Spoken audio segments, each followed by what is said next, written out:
ప్రియమైన సర్వసత్యాలు ప్రోగ్రాము యొక్క వీక్షిస్తున్న సహోదరులకు మరి ఒక అంశంలో మేము ముందుకు వచ్చాం.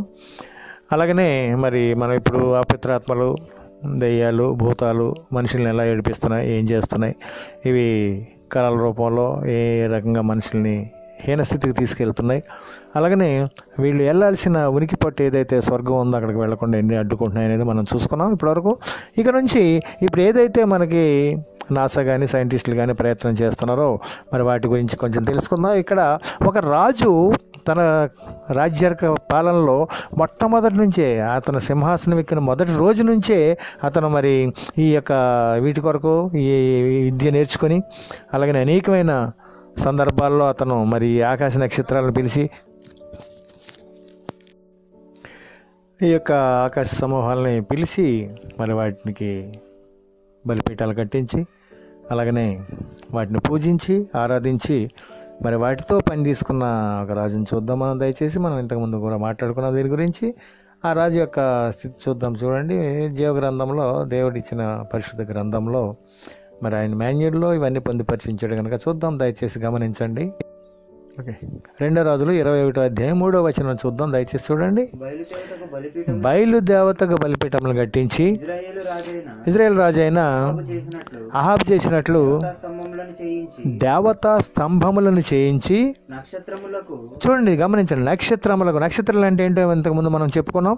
ఈ ఆకాశపు జ్యోతుల్లాగా ఎవరైతే వెలుగుమయమై ఉంటారో, మంచి జీవితం జీవించిన వాళ్ళు, నిజమైన సృష్టికర్తను తెలుసుకుని నిత్యరాజ్య వారసత్వానికి సిద్ధపడిన వాళ్ళు మరి మంచి జ్యోతుల వల్లే ఉంటారని మనం దానిలో చూసాం. అలాగనే ఇక్కడ మరి ఈ జ్యోతులు ఏంటో చూద్దాం, ఈ నక్షత్రాలు ఏంటో చూద్దాం మనం. దయచేసి కంటిన్యూ చేయనైనా.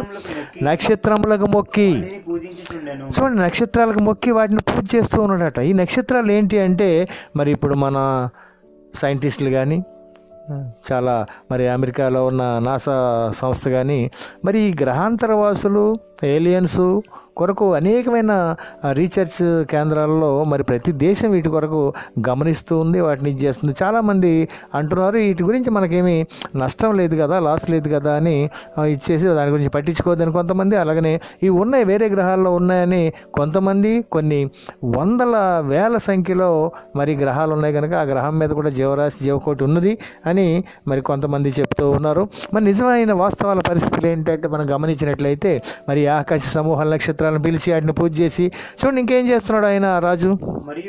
మరియు యెహోవా మందిరమునకున్న 2 శాలలలో, చూడండి, ఆకాశ సమూహములకు, అంటే ఆకాశంలో సమూహం ఉందా? తప్పకుండా ఉంది. ఆకాశ సమూహములకు అతడు బలిపీఠములు, వాటికి ఎక్కడో ఆకాశంలో ఉన్న వాటికి ఇక్కడ భూమి మీద బలిపీఠాలు కట్టించాడు ఆయన. అతడు తన కుమారుని, చూడండి, అగ్నిగుండాలు దాటించి నరబలిచ్చుకుంటూ జ్యోతిష్కాలు, అలాగనే జ్యోతిష్యమును, శకునములను వాడుక, అంటే వీటిని బాగా అభ్యసించాడట. వాడుక చేసి యక్షినిగాండ్రతోనూ సోదెగాండ్రతోనూ, యక్షినిగాండ్ర అంటే మంత్రాలు చేసి చంపుతూ ఉంటారు చూడండి.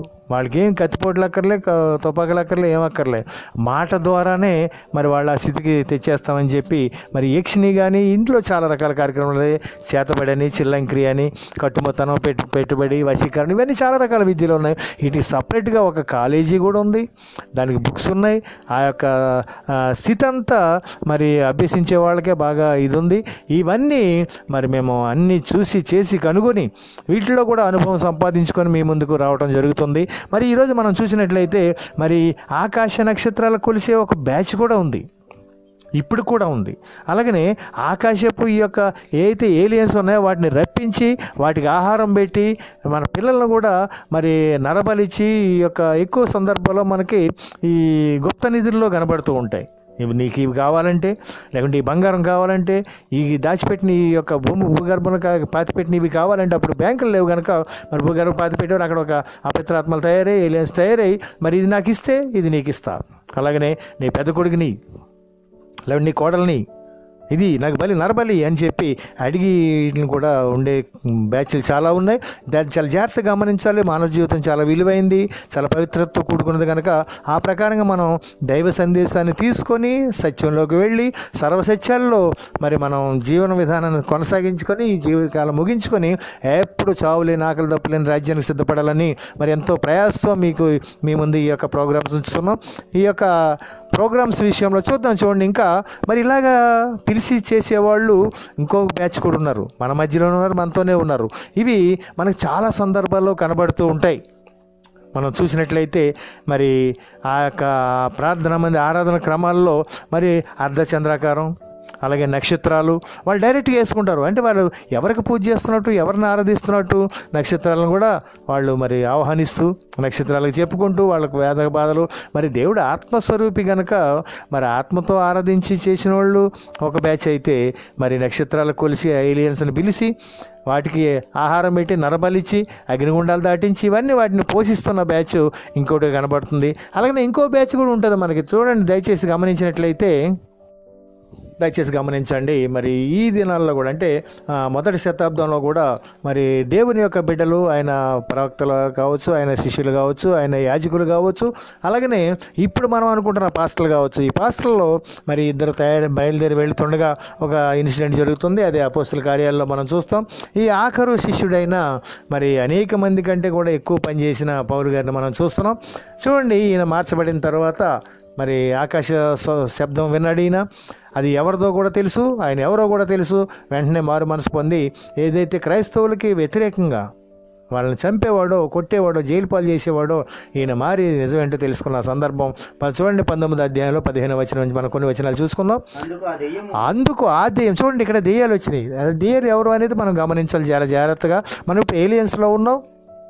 అందుకు ఆ దెయ్యము, చూడండి ఇదేం చెప్తుంది, నాకు దేవుడు తెలుసు, యేసయ్య తెలుసు, ఈ పౌలు కూడా ఎటువంటి వాడో తెలుసు, నాకు తాగుబోతా తిరిగిపోతా వచ్చారని ఈ పౌలు కూడా నాకు తెలుసు.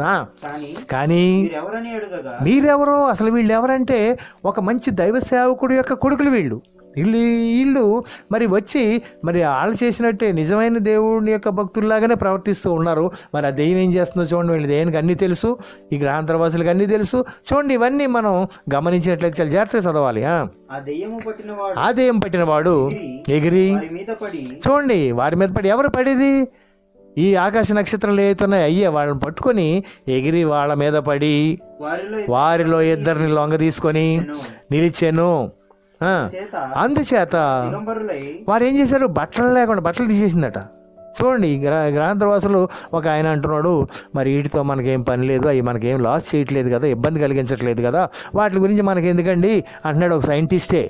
ఇంకొక ఆయన అంటున్నాడు, అది ఎప్పటికైనా డేంజర్ అనేమో, మన మీద యుద్ధం ప్రకటిస్తారేమో, వాళ్ళు మనకంటే ఎక్కువ శక్తివంతమైన బాంబులు తయారు చేసి ఒకటి వేస్తే మన భూమి అంతా కొలాప్స్ అయిపోద్ది, వద్దు వాళ్ళ గురించి తెలుసుకుందాం అంటున్నాడు. ఈ బంగారు పళ్ళేలు రాత్రులు మరి ఆకాశంలో సంచరించడం, ఆకాశ నక్షత్రాల్లో లాగా వీళ్ళు ఇది చేయటం, ఇది మనకి మరి అనంత జ్ఞాని అయిన దేవాదేవుడు ఒక సందర్భంలో మరి దర్శనాలు కళల యొక్క భావం జరగబోయేది కూడా చెప్పే శక్తిని, అటువంటి జ్ఞానాన్ని, అటువంటి తెలివిని మరి దానియేలుకి ఇవ్వటం మనం చూసాం. అదే దానియేలు గ్రంథం, చూడండి దానియేలు గ్రంథం 10వ అధ్యాయం 12వ వచనం దయచేసి చూసుకుందాం. చాలా జాగ్రత్తగా గమనించాలి.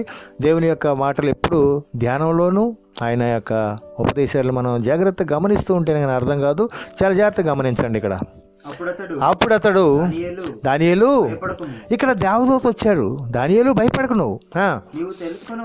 నీవు తెలుసుకొనవలెనని నీ మనసును అప్పగించి దేవుని ఎదుట నిన్ను తగ్గించుకొనినా, నువ్వు ఎప్పుడైతే ప్రార్థన చేసావో మొట్టమొదటి రోజుని, ఆ మొదటి దినం మొదలుకొని, నువ్వు ప్రార్థన చేసిన మొదటి దినమే మొదలుకొని నువ్వు చెప్పిన మాటలన్నీ వినబడ్డాయి కనుక దేవాదేవుడు నన్ను పంపించాడు నీకు ఈ యొక్క ఆన్సర్ చెప్పమని, నీ కోరికని నెరవేర్చమని నన్ను పంపించాడు, నేను అందుకే వచ్చాను.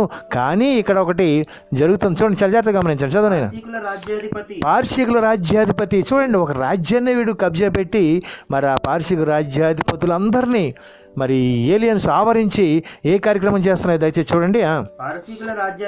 పార్షికుల రాజ్యాధిపతి 21 రోజు చూడండి, ఈ దేవదూతని 21 రోజు ఎదిరించింది. దేవదూత ఎక్కడి నుంచి రావాలి? పైనుంచి రావాలి, దేవుని దగ్గర నుంచి వస్తూ ఉంటే ఈ ఆకాశపు నక్షత్రాలు ఏ అయితే ఉన్నాయో, నక్షత్రాల రూపంలో ఉన్న ఏలియన్స్ గ్రాంతర వాసులు ఈయన 21 రోజు ఆపేసినాయట మెసేజ్, మరి దానియేలుకి పాస్ కాకుండా. చూడండి అదే చెప్తున్నాడు దానియేలు, చదవండి. ఇంకా పారసీకుల రాజుల సముఖమున నేను అక్కడ వాళ్ళతోనే ఉండగా ప్రధానాధిపతులలో చూడు, దేవుని దగ్గర ఉండే మరి ప్రధానాధిపతుల్లో మిఖాయేలు అనే ఒకడు వచ్చి నాకు సహాయం చేసి నేను నీ దగ్గరికి పంపించబడటానికి నాకు ఆయన దేవాదేవుడు మళ్ళీ ఆయన యొక్క పర్సనల్ ఏదైతే మిఖాయేలు ఉన్నాడో ఆ మిఖాయేలుని పంపించి నాకు పంపించాడు కనుక 21 రోజు సమయం లేట్ అయిందయ్యా నీ ప్రార్థనకు రిప్లై రావటానికి.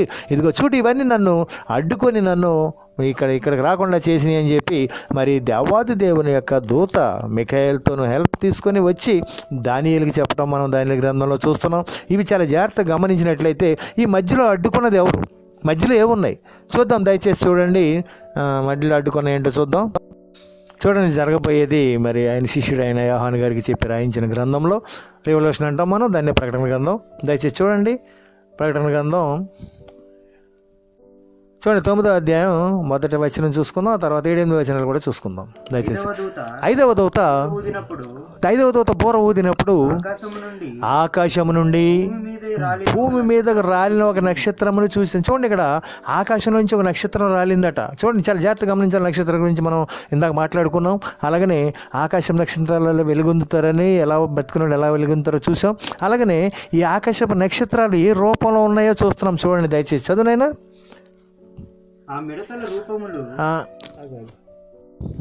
చాలా జాగ్రత్త గమనించండి. అగాధము యొక్క తాళపు చెవి అతనికి ఇయ్యబడి. చూడండి దయచేసి గమనించండి. ఆకాశంలో నుంచి నక్షత్రం రాలింది అంటున్నాడు. ఓకే, చాలా సంతోషం. నక్షత్ర రూపంలో ఉన్నాయి ఎవరు అక్కడ? అదే మన మానవ ప్రయత్నం అంతా. ఇప్పుడు నాసా వాళ్ళు ఫైట్ చేసినా, ఏ రీసెర్చ్లు చేసుకున్నా ఆకాశంలో మరి గ్రహాంతరవాసులు ఉన్నారు, వేరే గ్రహాల మీద మనుషులు ఉన్నారు. వాళ్ళు మనకు లాంటి వాళ్ళు కాదు, వాళ్ళ భాష వేరు, వాళ్ళ శక్తి వేరు. అదేం చెప్తున్న వాళ్ళు నిజంగా చూడండి వీళ్ళ శక్తి ఎంత శక్తి ఉన్నదో వాటికి. అలాగనే దేవాదేవుని కూడా మరి ఒక్క సెకండ్లో మరి దేవాలయం మీదకి తీసుకెళ్ళిపోయి అంత శక్తి దానికి ఉన్నది కనుక మరి దేవాదేవుడు దానికి ఇచ్చిన శక్తిని వాపస్ తీసుకోలేదు. ఆ శక్తిమంతురాలైన ఇవి ఆ నక్షత్రాలే మరి మనుషులుగా మన మధ్య సంచరిస్తున్నారు. అలాగనే దెయ్యాలుగా, అపతాత్మలుగా, భూతాలుగా వాటికి అనుకూలమైన పరిస్థితుల్లో వాళ్ళు రూపాలను మార్చుకొని మరి మానవుల్ని హింసించడానికి, అలాగనే నిత్యరాజ్య వారసత్వంలోకి వెళ్లకుండా అడ్డుకోవటానికి ఇవి ఇన్ని రకాలుగా కుతంత్రాలతో మరి ప్రయత్నం చేసి మనల్ని ఆపుతున్నాయి. మన తండ్రి దగ్గరికి మనల్ని వెళ్లకుండా చాలా జాగ్రత్తగా గమనించాలి. వీడు ఏముందట, పాతాళపు అగాధపు తాళ చెవి దానికి ఇవ్వబడిందట. చదువునైనా.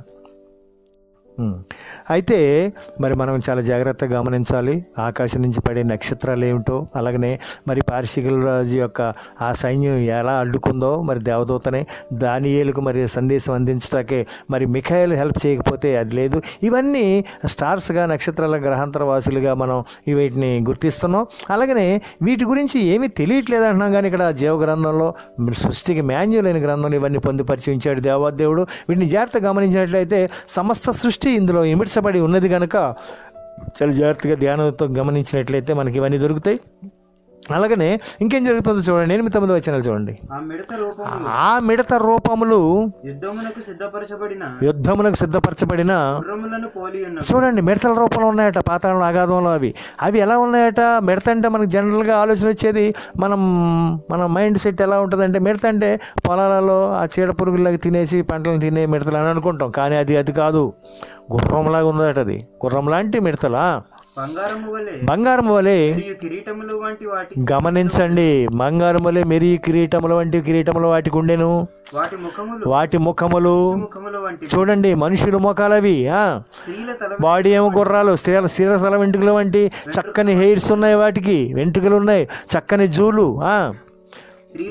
స్త్రీల వెంట్రుకల వంటి వెంట్రుకలు వాటికి ఉండెను. చూడండి ఉన్నాయా లేవా? ఇవి మనకు కనబడుతున్నాయి కదా.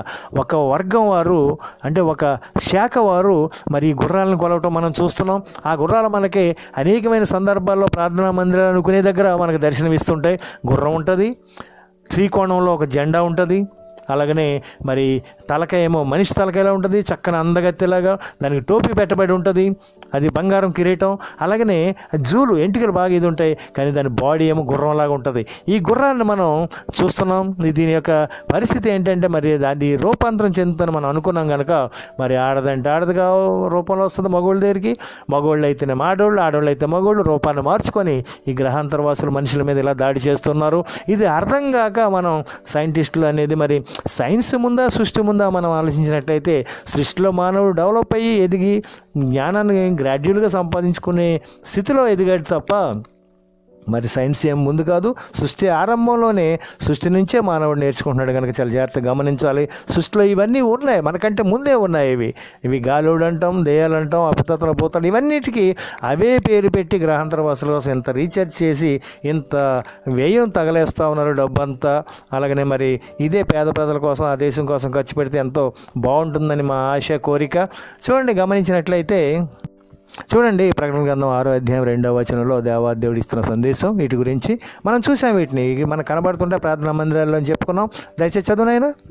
ఇదిగో ఒక తెల్లని గుర్రము కనబడిను, దాని మీద ఒకడు విల్లు పట్టుకుని, ఈ విల్లు పట్టుకున్నవాడు కనబడ్డ మనకి. ఎందుకంటే వీళ్ళు మెటల్ వేరు, గుర్రం ఒకటే ఉంటుంది అక్కడ, కానీ విల్లు కనపడదు, మనిషి కనపడ్డా.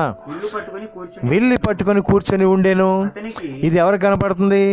దేవదూత కనపడుతుంది. ఎవరైతే మనం ఆత్మలోంచి, శరీరంలోంచి ఆత్మ బయటకు వస్తుందో ఆ ఆత్మ కనపడుద్ది. ఎందుకంటే ఈ మెటల్ డిఫరెన్స్ ఉంది కనుక, ఈ మెటల్ కాదు కనుక, ఇది రక్త మాంసాలు కనుక మరి ఈ శరీరంలో ఉన్న వాళ్ళు కనపడదు కనుక మరి దేవదూత అదే చెప్తా ఉన్నది. చూడండి, విల్లు పట్టుకున్న గుర్రం ఉంది, గుర్రం మీద ఒకడు పట్టుకున్నాడు, వాడి చేతిలో ఏముందో చూడండి. అతనికి ఒక కిరీటం ఇయ్యబడిను, అతడు జయించుచు వాడు జయిస్తాడు, వాడు సక్సెస్ అవుతాడు, వాడికి ఓటమి లేదు. ఎందుకని? దేవుని దగ్గర నుంచి అనుగ్రహం పొందుకొని వస్తున్నాడు వాడు. వాడే ఎవరమ్మవాడు? మృత్యువు వీడు జయిస్తున్నాడు ఇప్పుడు. ఎందుకంటే దేవుడు ఆయుష్నిస్తున్నాడు. అలాగనే మరి దేవాదేవుడు మనకు చక్కని జీవితాన్ని ఇచ్చాడు, పంచభూతాలను ఇచ్చాడు. ఇవి అనుభవించకుండా వీడు కనబడని, ఈ గుర్రం మీద ఉన్నవాడు కనబడిన వాడు వాడే. మనం ఇప్పటివరకు మాట్లాడుకునేవాడు వీడు. మరి సూసైడ్స్కి సక్సెస్గానే చేస్తారు వాళ్ళు. లేదంటే దేవుడిచ్చిన ఆయుష్ మనిషి ఎవరు తీసుకోవటానికి? దేవునితోనే అవ్వాలి మళ్ళీ అది. కానీ ఈ మృత్యు అనేవాడికి అధికారం ఉంది కనుక వాడు సూసైడ్స్కి తీసుకెళ్తున్నాడు, అలాగనే యాక్సిడెంట్లు చేస్తున్నాడు, చంపేస్తున్నాడు. వీడు జయిస్తున్నాడు ఈ చావులో. చావు అనేది వాడికి ఇష్టమైన పని, వాడికి ఇష్టమైన ఆయుధం, వాడికి ఇష్టమైన భోజనం వాడికి అది. అందుకే మరి ఈరోజు నేను చూసినట్లయితే మనం రోగాలు కానీ, అలాగనే మరి ఈ యొక్క సూసైడ్స్ కానీ, యాక్సిడెంట్లు కానీ, కాళ్ళు చేతులు ఎరగొట్టుకోవడం, నిజంగా వాడు చంపాలనే ప్రయత్నం చేస్తారు. కానీ దేవాదేవుడు ఇచ్చిన ఆయుష్ మరి కొంతమంది కొన్ని రకాలుగా వికలాంగులైనా కూడా దాన్ని నిలబెట్టుకుంటున్నారు. ఈ శక్తి వాడుకుంది, వాడు జయించడాకే వస్తున్నాడు. ఈ విధంగా వాడి జయిస్తున్నాడు. కానీ అన్నీ జయించాలంటే మనకు కూడా ఆయుధాలు కావాలి. ఏ ఆయుధాలు కావాలి? సూసైడ్ అనే కాదు, మనం బ్రతికేవాళ్ళం. జీవంనిచ్చిన మరి దేవాదేవునికి మనం కృతజ్ఞతతో జీవించాలి. అట్టి కృపా కాపుదల మనందరికీ ఉండాలని. మరి ఈ గుర్రం ఎక్కడుంది? చూసాం మనం అనేకమైన ప్రార్థన దగ్గర గుర్రాలు ఉంటాయి. ఆ గుర్రం మీద మనిషి కనపడి కానీ గుర్రం ఒకటే ఉంటుంది. చక్కని కిరీటం ఉంటుంది, లేడీస్ లాంటి ఎంటికలు పొడుగ్గా ఉంటాయి. మరి అదేమో గుర్రం లాంటి బాడీ ఉంటుంది దానికి. అది మరి వాళ్ళు ఏదో అనుకొని తెలియక ఆ యొక్క దేవత అనుకునో, దెయ్యం అనుకునో, లేకుంటే ఇంకోటి అనుకునో కాదు, కానీ దేవుడు అనుకుని వాళ్ళు ఆరాధించేస్తున్నారు. నిజంగా మరి అటువంటి సహోదరులను చూస్తుంటే ఎంతో బాధ, జాలి, వేదన అనిపిస్తుంది. దేవాదేవుడు ఇన్ని రకాలుగా మరి ఎన్ని భాషల్లో, మనకు అర్థమయ్యే భాషల్లో ఎంత ఇదిగా మన ముందుకి సందేశాలు తీసుకొస్తుంటే ఇంకా మనం అదే మూర్ఖ స్థితిలో ఉందామా? దయచేసి గమనించండి, ఆలోచించండి. ఇది వీటి కొరకు ఇన్ని రీఛార్జ్, ఇంత డబ్బు, ఇంత సమయం వేస్ట్ చేయాల్సిన పని లేదు. కొంతమంది జీవితాలని దీనికోసం ప్రాణాలు కూడా చివరి వరకు మరి పోరాడుతూనే ఉన్నారు. ఇవి అర్థం కావట్లే. మరి అందుకే మరి సృష్టిలో మాన్యువల్ అయిన జీవగ్రంథం దగ్గరికి వస్తే ఇవన్నీ మనం క్లియర్గా తెలుసుకోవచ్చు. మేము కూడా అందులో నుంచి తీసుకొని మీ ముందు ఉంచుతున్నాం. ఇటువంటి కార్యక్రమాలు ఇంకా అనేకమైన చేయటానికి మీ సహకారాలు కావాలి కనుక మీరు ఇంకేమైనా అనుమానాలు అవన్నీ ఉంటే పంపించాలని ప్రభు పేరిట విజ్ఞప్తి చేస్తూ మరి యొక్క